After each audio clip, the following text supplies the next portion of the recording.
नमस्ते, जय गुरुदेव, सुप्रभात। ऐश्वर्य उपनिषद चैप्टर 10, टाइटल है इसका, शीर्षक है मिरेकल, चमत्कार, आश्चर्य।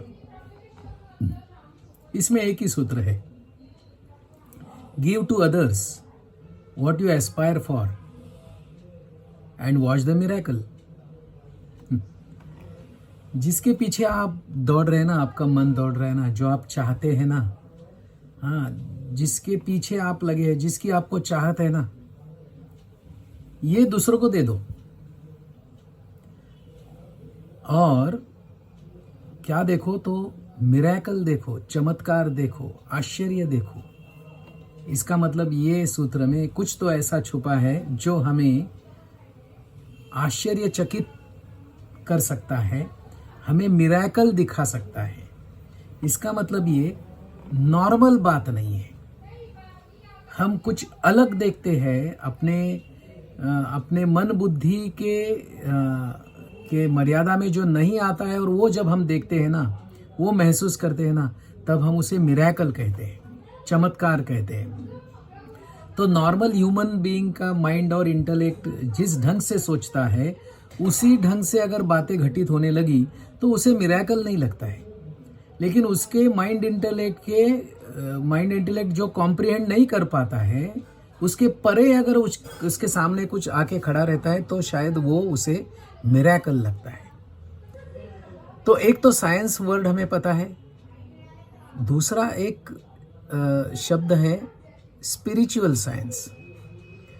तो साइंस क्या है? एक्सटेंशन ऑफ सेंसेस, 5 सेंसेस का एक्सटेंशन ये साइंस करते रहता है। जो मेरी नॉर्मल आंखों से नहीं दिखता है, वो मैं दूरबीन से देखता हूँ, माइक्रोस्कोप से देखता हूँ, तो मैं आंखों की रेंज बढ़ाता हूँ। कानों का भी ऐसा ही है। सारे पंचेंद्रियों से जो दुनिया महसूस होती है ना, ये पंचेंद्रियों की क्षमताएं बढ़ाना, यही तो साइंस कर रहा है। जो मेरे नॉर्मल सेंसेस के रेंज में नहीं आता है, उसको कैसे जानूं? तो ये पंचेंद्रिय जो सेट की हुई है ना, वो सब बाहर की तरफ सेट की हुई है। तो ह्यूमन बीइंग को जो भी दुनिया महसूस होती है, वो बाहर की दुनिया महसूस होती है। जिसके लिए जो उपकरण, इंस्ट्रूमेंट वो इस्तेमाल करता है, वो पंचेंद्रिय है, ज्ञानेंद्रिय है, ये सब करता है। और अब अंदर की दुनिया को महसूस करना है, अंदर जाना है, अंदर देखना है, तो क्या है? तो वो अंदर भी 4 इंस्ट्रूमेंट्स है। अंदर की दुनिया को महसूस करना, समझना, जानना, इसके लिए वो क्या है? वो है मन, बुद्धि, चित्त और अहंकार। ये 4 से अंदर की दुनिया समझ में आती है। तो मिरेकल्स बाहर भी दिखते हैं, मिरेकल्स अंदर भी महसूस होते हैं, अनुभव में आते हैं। तो बाहर के मिरेकल्स के लिए जब मेरे सेंसेस के परे कुछ अनुभव आता है, तो मैं कहता हूँ बाहर का मिरेकल। और मेरे सेंसेस के अंदर के जो मेरे इंस्ट्रूमेंट्स है, इनर इंस्ट्रूमेंट्स है, उसके परे अगर कुछ महसूस होता है, समझ में आता है, तो मैं उसे अंदर का मिरेकल कहता हूँ। तो यहाँ बात ये हो रही है कि भली बाहर की दुनिया हो या अंदर की दुनिया हो, वहाँ जो एस्पायर करते हैं, आप चाहते हैं, पाना चाहते हैं, अनुभव करना चाहते हैं, महसूस करना चाहते हैं, वो जो कुछ भी है ना, वो दूसरों को देना शुरू करो। जिसके पीछे आप दौड़ रहे हो ना, वो आप दूसरों को देना शुरू करो और मिरेकल देखो। ये तो एक्सपेरिमेंट करने से ही पता चलेगा, ये तो बातों से ही पता नहीं चलेगा। तो लेट अस डिफाइन कि what I am aspiring for, किस चीज़ को एस्पायर कर रहा हूँ मैं, किस चीज़ को जानने की, पाने की, अनुभव करने की कोशिश में लगा हूँ। वो एक लिस्ट अगर हम बनाते हैं और उसके आधार पर वो सारी बातें, चीज़ें, अनुभव जो भी है, वो दूसरों को देना शुरू करते हैं, क्या होगी ज़िंदगी? और क्या इसका क्या संबंध है इसका ऐश्वर्य से, रिचनेस से? तो रिक्वेस्ट तो है, छोटा सा एक्सपेरिमेंट करके देखिए और फिर जानिए क्या होता है। फिर ऐश्वर्य उपनिषद का चैप्टर 11 है, आगे का चैप्टर है, जिसमें शीर्षक दिया है सरेंडर, समर्पण, शरणागत भाव। और उसमें 2 सूत्र दिए हैं। पहला सूत्र है surrender to the wise who are full of richness. दूसरा सूत्र है you will acquire his richness and richness instantly बड़े जादू के कमाल के सूत्र है दोनों भी।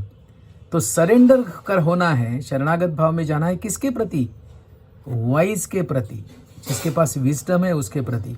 और कौन कैसे wise person? The one who are full of richness, ऐश्वर्य संपन्न हो, ऐश्वर्य से भरा हो। इसका मतलब वो अमीर हो पैसे से, ये नहीं है। यहाँ तो कुछ और ही रिचनेस की बात हो रही है। ये उपनिषद है भाई, ये क्या पैसे की बात थोड़ी हो सकती है।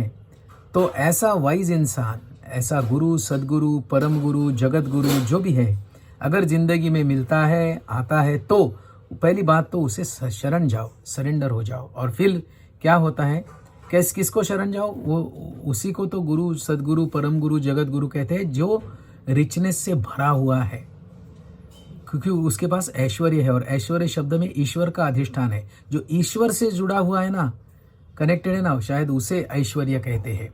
और फिर इसका परिणाम क्या होगा इस सरेंडरफुलनेस का? और किसको सरेंडर होना है? जो फुल ऑफ रिचनेस है और वाइज है उसको।